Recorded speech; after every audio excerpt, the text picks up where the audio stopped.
The Organization of the Petroleum Exporting Countries, the OPEC, met on Friday to discuss the latest market situation with other major global producers. The key topic on the agenda was increasing production levels. At the end of their meeting, the organization announced a deal that envisaged increasing production, but no hard figure was specified. The conference hereby decided that the countries will strive to adhere to the overall conformity level of OPEC 12 down to 100% as of July 2018.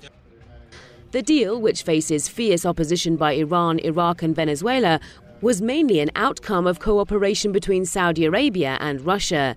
There have been speculations that OPEC and non-OPEC producers would increase production by 600,000 to 700,000 million barrels per day.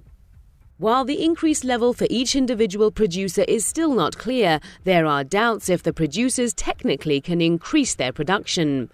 Besides, there are serious concerns about the outcome of a move which many believe was largely politically motivated. The exact allocation on a country-by-country for those who can will be the job of the JMMC to discuss. Some of it will depend on available capacity, which we need to have an honest discussion about who can do what. But we, as Saudi Arabia, obviously can deliver as much as the market would need, but we're going to be respectful of the 1 million barrel cap and at the same time be respectful of allocating some of that to countries that can deliver it, and that will take place in the next few days and weeks as we open that dialogue and allow the GMMC to do that allocation.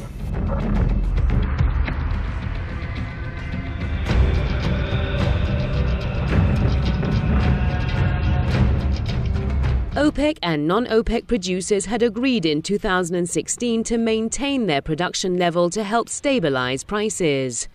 It was a rare instance of an agreement many believe helped serve the interests of both groups. But what prompted big producers like Saudi Arabia and Russia to push for a production rise? Saudi Arabia has warned that global supplies would decline in the second half of 2018.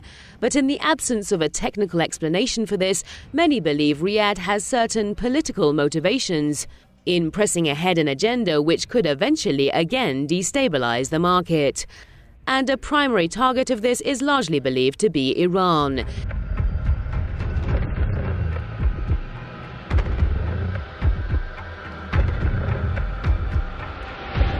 Many believe pushing producers to raise their output is part of a wider scheme in which the United States is also involved. A scheme which Washington has devised to undermine the Iranian economy.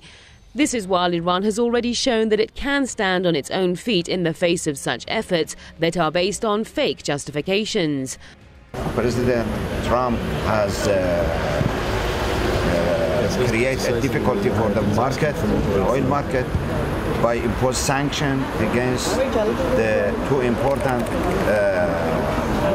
founder members of OPEC, two important producers, and now ask OPEC and expect OPEC to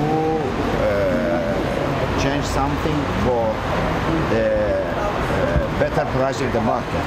It's not fair, I think. The decision by OPEC to increase its output has more than anything else put its unity at stake. This is particularly important when considering that three key producers were against the decision.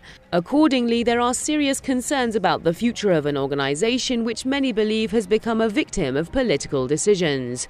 Decisions that have been devised by outsiders but will result in nothing but the disunity of producers and the instability of markets.